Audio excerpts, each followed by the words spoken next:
Welcome back to another episode of The Nudge. I am your host, Diego Carrete, and I've spent my life helping people live better. On the show, our guest stories will inspire you to move, eat, sleep, and think better, meeting you where you are in your wellness journey. Now, be sure to click that subscribe button so when a new episode goes live, you'll be the first one to know. Hi everyone, welcome to today's episode of The Nudge. Today we are with Suhail bin Tarraf, Group Chief Operating Officer at First Abu Dhabi Bank.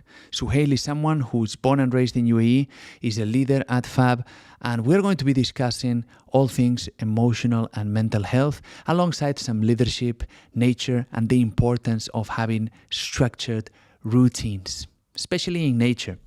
I'm definitely looking forward to this episode where he will be talking us through his sports and what he has learned from that sport that he is now taking into the workplace to support his performance and his team.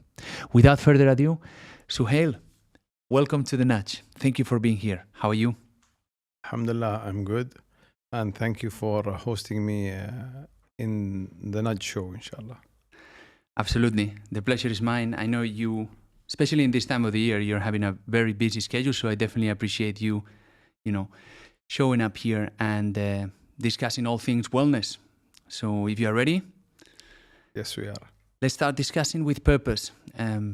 We discussed this before we started the show. What would you say is your life's purpose? Um, I would say the purpose changes over time. When you're in the 20s, it's a different purpose. When you're in the 30s, you have a different purpose. When you're in the 40s, you have a different purpose. I would say my purpose today is to give back.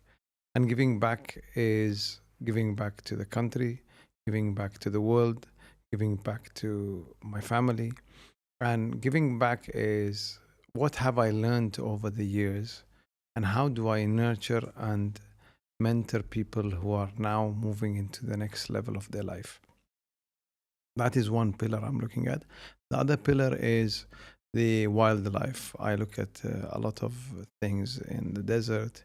How can I make sure that the desert life and the simplicity of our country stays, I would say, alive, and the generations after us can see where we started from and where we are.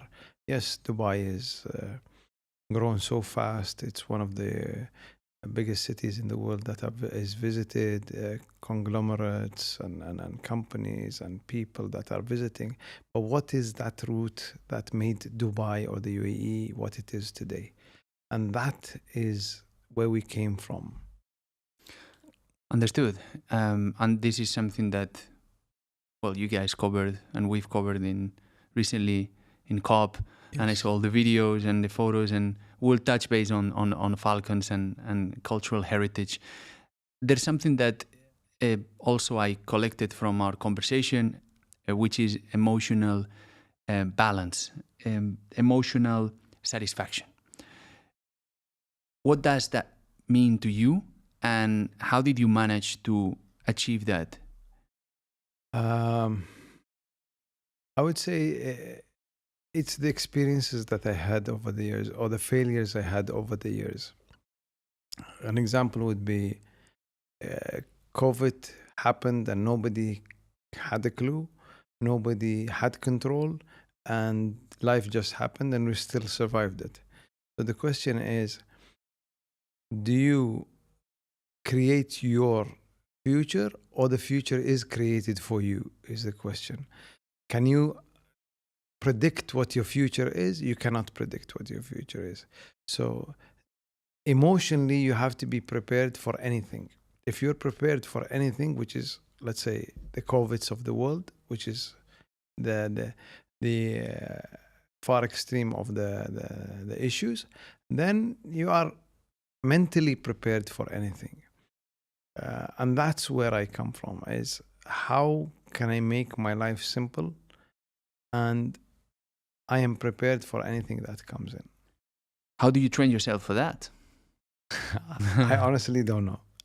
But I switch off myself. So when I'm in office, I am in the office. When I'm outside of the office, I'm outside of the office. So I switch off from being in office to outside office.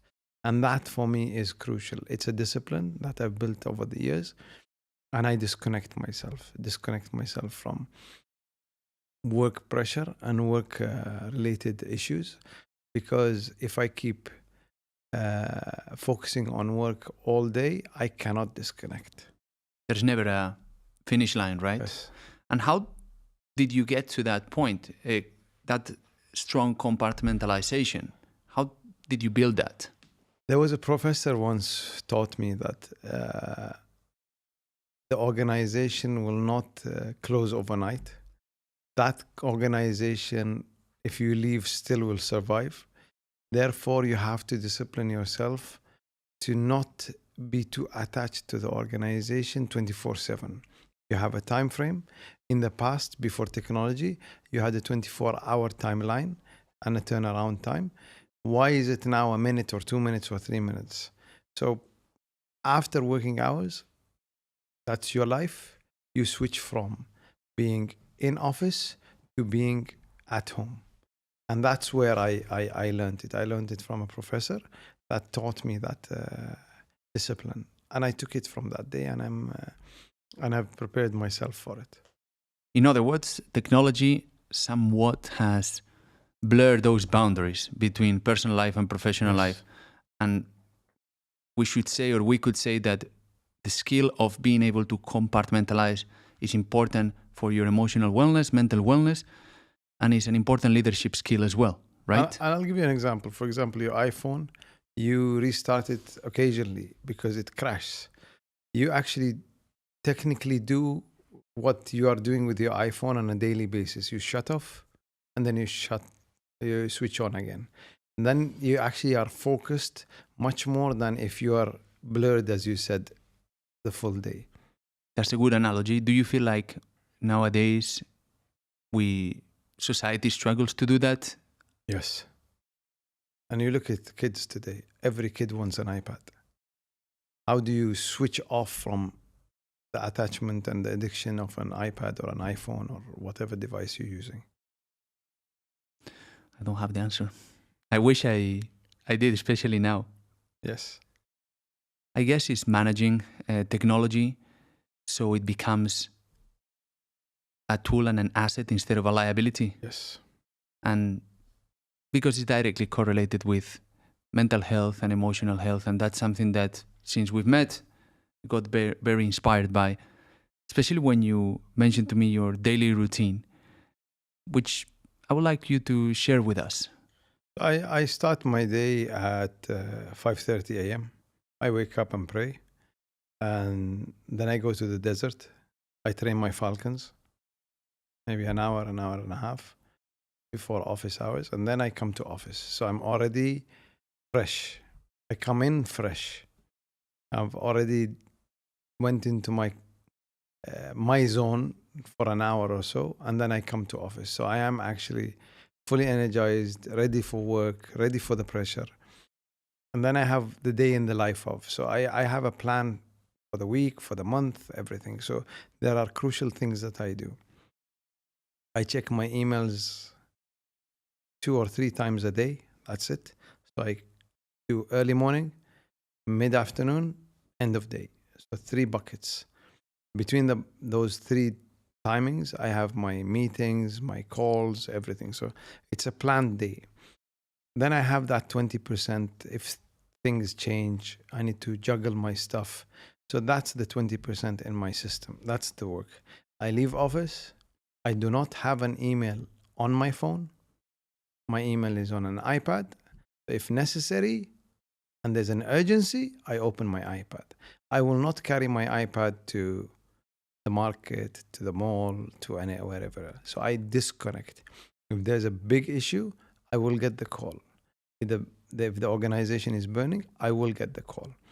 But if I get that call, I might not sleep 2 or 3 days if I have to be in a war room. So that is the extreme that happens.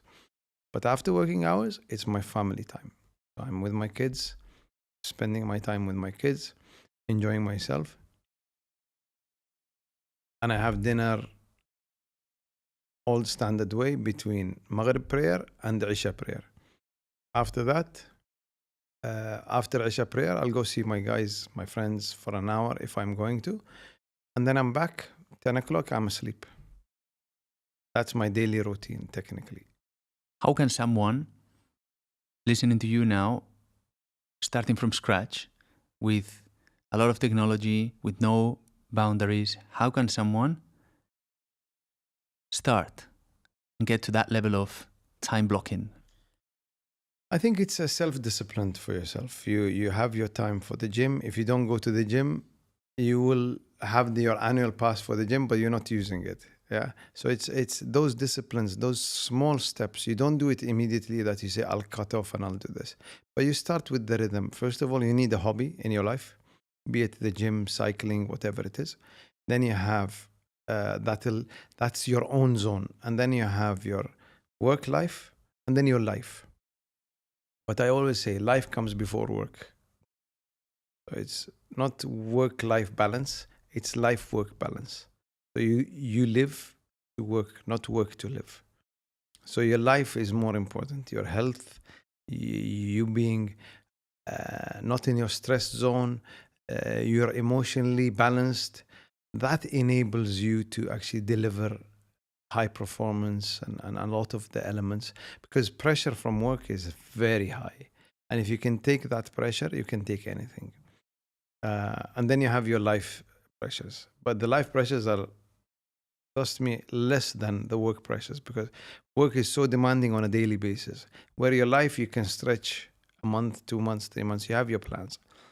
So if you can re-engineer the small pieces in your life, it's like Lego pieces, and you start building how you want to frame your setup. And that's your zone. It's your life. You need to start building on it. And then you have capabilities. For example, you're a morning person. I might be an afternoon person. So I know I am an afternoon person. How do I build that around me being energized from the afternoon rather than the morning? So it's those small pieces, but the discipline. And I always say there is no day off in discipline. You have to do it religiously to make sure that you do not fall back. And then it becomes a lifestyle. For me now, food, timing, everything is a lifestyle. It's just my life. This is how I am. In the morning, I guess for you is a very important time of the day, because Yes. it sort of builds momentum and prepares you for things that might not be under your control, as you've mentioned. Talk us through the art of Falcon training and everything around that art. So I'm highly competitive. I compete in Falcon races, so I'm very competitive. I'm in the top 3 in the region. That needs a lot of discipline, like any athlete. So your falcons are so wild, and then you turn them into non-wild, and that itself needs patience, and it needs a psychological connection. People don't feel it who do not actually train falcons. And that comes with dogs, horses, camels, whatever animal you're training. And then you have that relationship that you've built between you and your falcon. And in the race, when you release the bird, we say as soon as the bird leaves your hand, the bird's decision is by the bird. How do you trust that the bird will actually perform? You don't know, but you trust your bird. You know that your bird will do the right thing. And that's a 400 meter. So a lot of things can happen in those 20 seconds.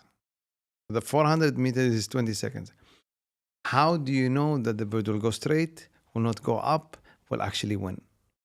Those are the things that are not in your control, but they win. So that is where the leap of faith that you have in the organizations where you're in the organization. You train well, you have the discipline, you work well, you have the rhythm, but things happen. And that's where, when things happen, you step back and you say, it's meant to be. It's not my day. Let's start again. So how did that discipline build you into the leader that you are today within Fab?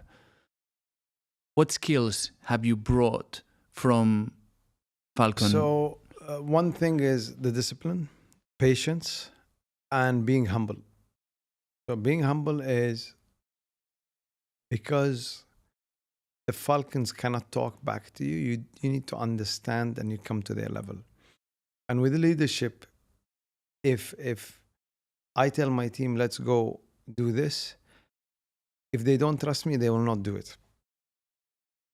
And they see me on time, on every meeting, on time, delivering what is necessary, being honest with them, and being humble where they can actually reach me, makes a big difference. So emotions are a big part of leadership and a big part of your life, Yes. as I can see in everything. How long have you been training this competitive sport, which is Falcon racing? With Falcons, more than 35 years. With racing, approximately 10 to 12 years. That's a long time to learn the right skills that then you Yes. can apply in the workplace. What would you say makes you unique at the workplace, or what is your leadership style? What sets you apart as a leader and as a high performer? I'm highly competitive. I don't give up. And I see the light at the end of the tunnel always. So I know the speed of my team and work with that speed to make sure that they pick up speed. But I lead with my team, not a part of my team. I'm with them and we build the strategy together. We build our successes together and we work on 90-day plans. So it's much smaller, but very aggressive so that we can hit our targets not by the end of the year or by the next 2-3 years. We have the 5-year plan, but we have them in much more smaller pieces so that we can focus, hit hard, make it happen, move to the next 90 days. We might not hit 100%. We hit 85%, 90%. We move the 10%, 15% in the next 90 days. Even if it's a long project, what can we do in the next 90 days? So we break it into smaller pieces that we can absorb and attack it harder. So you work backward from the end result, from the ideal outcome. You break it into milestones and then you set the plan to tackle those milestones towards the optimal outcome. What or how important is wellness within these practices? I say this because since I started, you've been very supportive and also proactive. One thing is to be supportive, and to me, being proactive is step higher. How important it is wellness, emotional, physical, mental, for yourself, but in this case for your team? So it's one of my main pillars. So we focus on well-being, and that comes through comms, that comes through planning our schedules. How do we do our meetings? For example, Fridays, we don't have our meetings after Friday prayer. We do our emails after Friday prayer. Before Friday prayer, we'll have our meetings. That's an example. We do a lot of meetings outside the office. We work on how do we make sure that our guys the team is highly energetic, highly stable emotionally, because we believe that if a person who is stable and balanced from a wellness perspective, he'll outperform his performance by 30-40%. And the energy in the room, if it's positive, and you sit beside a positive person, your performance technically goes up. Not only you as the performer, the person beside you performs much higher. So we focus on the space in the office, colors in the office. We focus on the seating, meetings, what do we say, what we don't say. So there's a lot of elements that are around it, and we're still building on it. So it's not perfect, but it's good enough today. And you can see it in the engagement scores. They're increasing. So that focus, me being on the floors, going to the floors, meeting people, listening to people, open door policies. There's a lot of various things that we do. And being honest, to be frank and honest, is a critical element that we're not hiding things. And with the boundaries within the organization, how far can we become frank and honest? Transparency. Yes. Do you have any daily practices in the office for yourself or for your team that help you stay calm, stay focused? I wouldn't say it's a system or an operating model that we have. I think it becomes a habit and a way of life for us. So it's we don't want to fake it. It is what it is. It's a lifestyle for us now. You made it a lifestyle. Yes. If you make it a lifestyle, it becomes easier for you as a person, and the disciplined element, you don't feel it. It is disciplined, but you don't feel it because it's ingrained. It's ingrained in what you do every day. You're not forcing yourself. And every successful sports person or leader would have that ingrained in his lifestyle. Totally. And in the side of the business that you cover, big part of it is business re-engineering, right? And I feel like as a chief wellness officer, I'm trying to do something that hasn't been done before. What would be your advice to me if I'm trying to re-engineer and integrate wellness in such a large organization? What would be your re-engineering advice? I would say it's okay to fail, but learn from our failures and move on. So you tried something, you failed, it didn't work, change it a bit and move on, and then retry it and test it and make it into much more baby steps rather than a big bang that you want to do. So focus, let's say the gym. Very simple example. Get the gym running right, fine tune it, make it right, and then move into the next thing, which is health within the office piece. And then you move into the next one. So this doesn't have to be 100%, but the train is on the track and it's more moving to the right direction. Then we move on to the next thing and then the next thing and then the next thing. But break it into much more smaller pieces. So those pieces, after 6 months, it becomes a big thing. Wow. Whereas and that's where re-engineering happens. But if you come and say, I will come and reshape the full thing, you'll have a lot of people who say, you cannot do it. This is the problem. That is the problem. This is the problem. But change the color first, then change the flooring, change the lighting, then change the machines. And then you've already done 50% without even noticing it. It compounds, definitely. Yes. And then the next 50% is much easier because you won half the battle.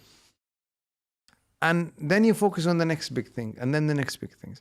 So what we do is we have every quarter we do 3 big things. And those 3 big things will have plans under them. People plans, technology plans, process plans, whatever they are. And we start measuring. Then that becomes our starting line. And from our starting line, how far did we go in the next 30 days? How far did we go in the next 30 days? And then we go on. If we moved 50%, 40%, it's good. Wow. That 40% gives you the foundation. Then you build on that foundation. No, totally. I was observing and listening carefully because it has happened to me. When you have a lot of energy and you are passionate about what you do, which I believe at a certain level we all are, you try to change the world. And you sort of don't complete projects. Before the projects are autonomous, you go into the next one. And then it was not solid enough. They fall back.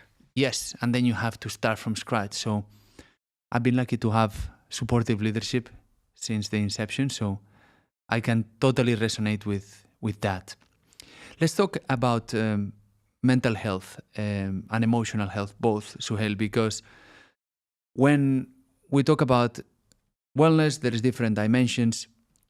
There is physical wellness, the one that most people are aware of, but there's these two components, which are emotional and mental wellness. How important are they for the day-to-day performance? Are they as important as the physical wellness? They work together. What is your understanding of those three? I think the mental wellness is superior to the physical wellness today. Given the pressures we have in office and the working hours and there's no light and there's no movement. Most of these offices are, you sit for hours.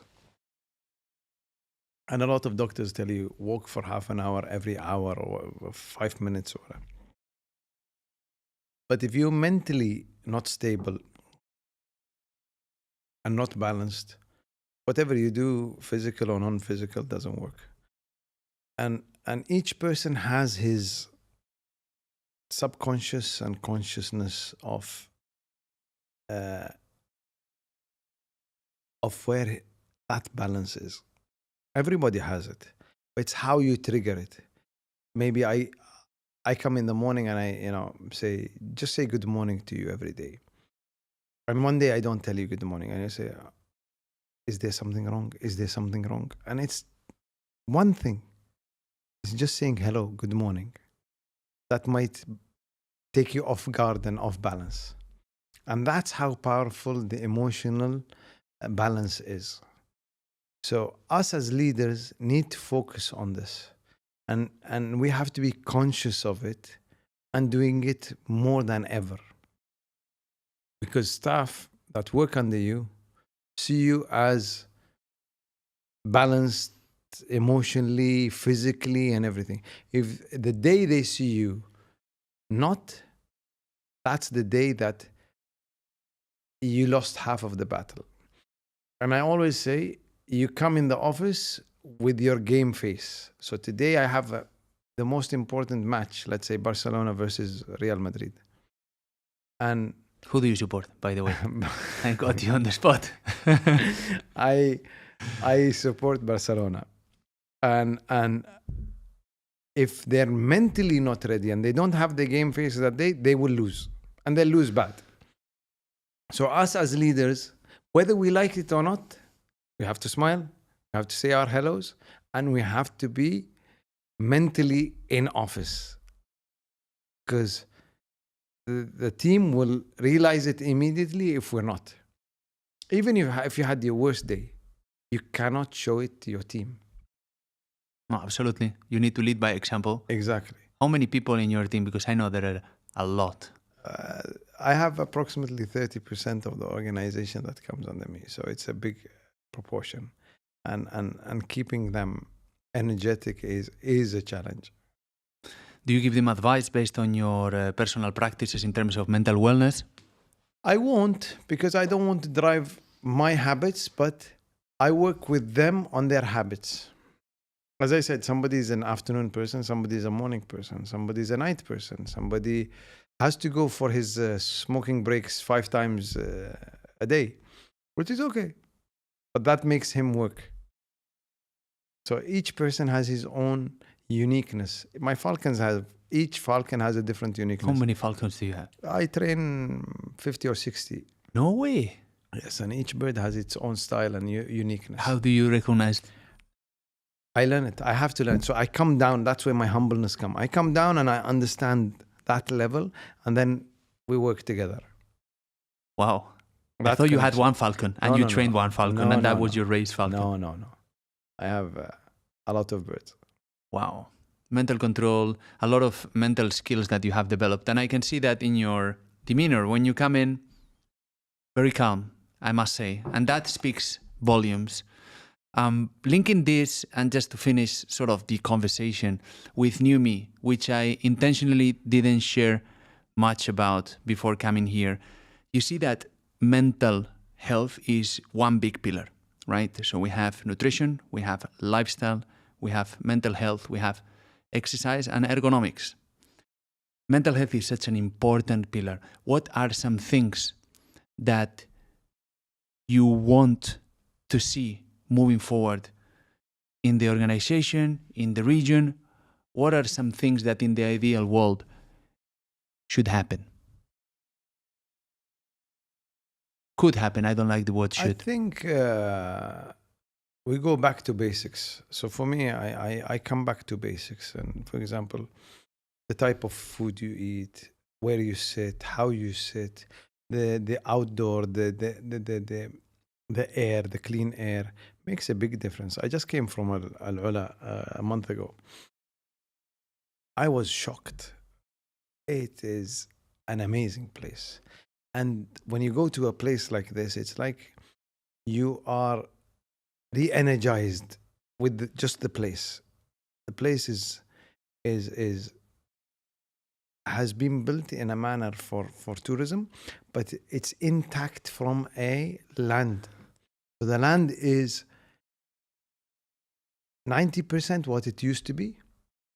10% is when they built at that same theme, and the energy in that place, and the clean air, and the simplicity of that place gives you so much energy that it just revives you.